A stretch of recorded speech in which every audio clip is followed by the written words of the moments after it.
ये स्टूडेंट्स, आज का हमारा टॉपिक है इलेक्ट्रॉन अफिनिटी। और इलेक्ट्रॉन अफिनिटी में आज हम इसको डिफाइन करेंगे और फिर इसके फैक्टर्स, इसके ट्रेंड्स पीरियोडिक टेबल में, और फिर हम हायर इलेक्ट्रॉन अफिनिटीज को डिस्कस करेंगे। इलेक्ट्रॉन अफिनिटी एनर्जी रिलीज या एब्जॉर्ब होती है जब हम किसी भी गैसियस एटम में इलेक्ट्रॉन ऐड करते हैं। दो बातें अहम हैं। एक तो हम इलेक्ट्रॉन जब रिमूव करते हैं या ऐड करते हैं तो वो आइसोलेटेड गैसियस एटम में करते हैं।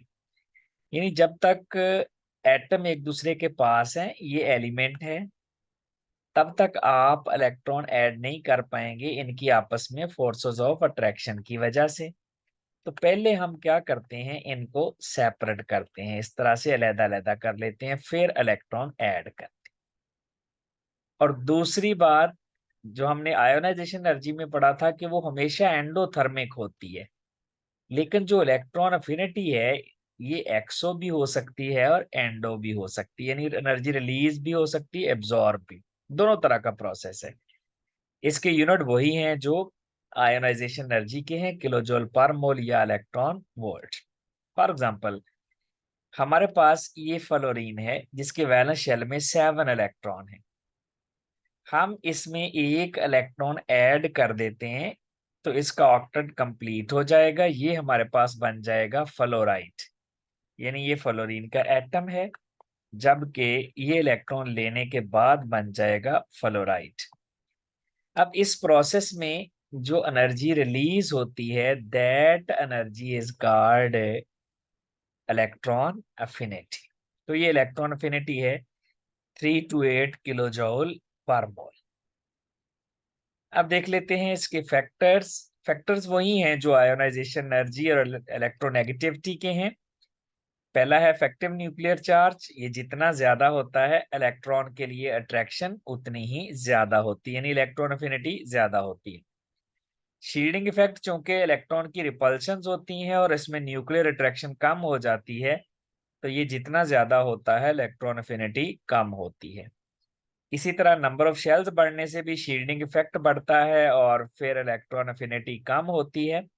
और एटॉमिक रेडियस बढ़ने से भी इलेक्ट्रॉन अफिनिटी कम हो जाती है। ये वही ट्रेंड्स हैं जो आयोनाइजेशन एनर्जी के थे।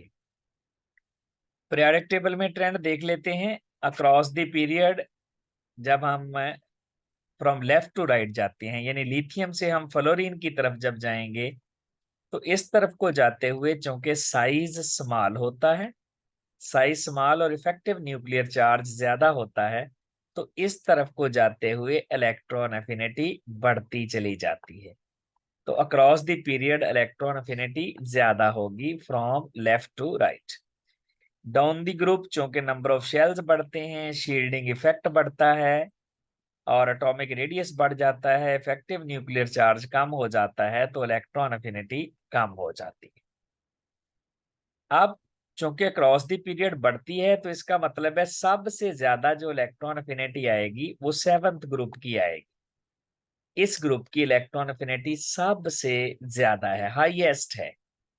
और फिर सबसे कम पहले ग्रुप की होगी, लोएस्ट, क्योंकि across the period electron affinity बढ़ती है तो हैलोजेंस की सबसे ज्यादा, यानी इनकी इलेक्ट्रॉन लेने की टेंडेंसी सबसे ज्यादा है, और इनकी इलेक्ट्रॉन लेने की टेंडेंसी अल्कली मेटल्स की सबसे कम होती है।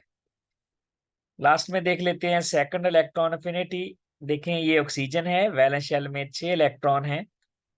हम इसमें फर्स्ट इलेक्ट्रॉन ऐड करते हैं तो ये बन जाता है O-1, और इसमें से इतनी एनर्जी 141 रिलीज हो जाती है। यानी ये हमारे पास ऑक्सीजन है, ये ऑक्सीजन -1 है, और ये हमारे पास उसकी फर्स्ट इलेक्ट्रॉन अफिनिटी है जो कि एक्सोथर्मिक है।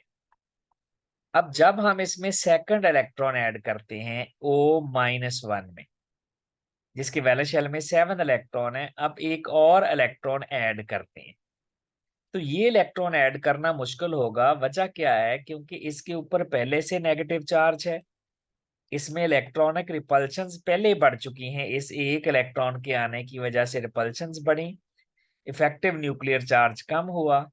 तो चूंकि इस पर पहले से नेगेटिव चार्ज मौजूद है तो एक एक्स्ट्रा इलेक्ट्रॉन ऐड करना मुश्किल होगा। तो फिर हमें इस इलेक्ट्रॉन को पुश करना पड़ेगा, यानी इसको एनर्जी प्रोवाइड करनी पड़ेगी। इसको एनर्जी प्रोवाइड करेंगे तो इसका मतलब है सेकंड इलेक्ट्रॉन अफिनिटी वाला प्रोसेस एंडोथर्मिक हो जाएगा। तो O-1 से O-2 बनेगा, तो ये वाला जो प्रोसेस होगा एंडोथर्मिक होगा, यानी इलेक्ट्रॉन को एनर्जी प्रोवाइड करेंगे तो वो ऐड होगा, और वो एनर्जी होगी 780 किलो जूल पर मोल। ये सेकंड इलेक्ट्रॉन अफिनिटी है। तो फर्स्ट इलेक्ट्रॉन अफिनिटी नेगेटिव है, सेकंड वाली एंडोथर्मिक है, फर्स्ट वाली एक्सोथर्मिक है। सेकंड वाली एंडोथर्मिक होने की वजह, इस पर पहले से मौजूद नेगेटिव चार्ज है, इसमें इलेक्ट्रॉनिक रिपल्शन का ज्यादा होना है और इफेक्टिव न्यूक्लियर चार्ज का कम होना है। ये था डियर स्टूडेंट्स इलेक्ट्रॉन अफिनिटी, उसके ट्रेंड्स और factors. Thank you very much.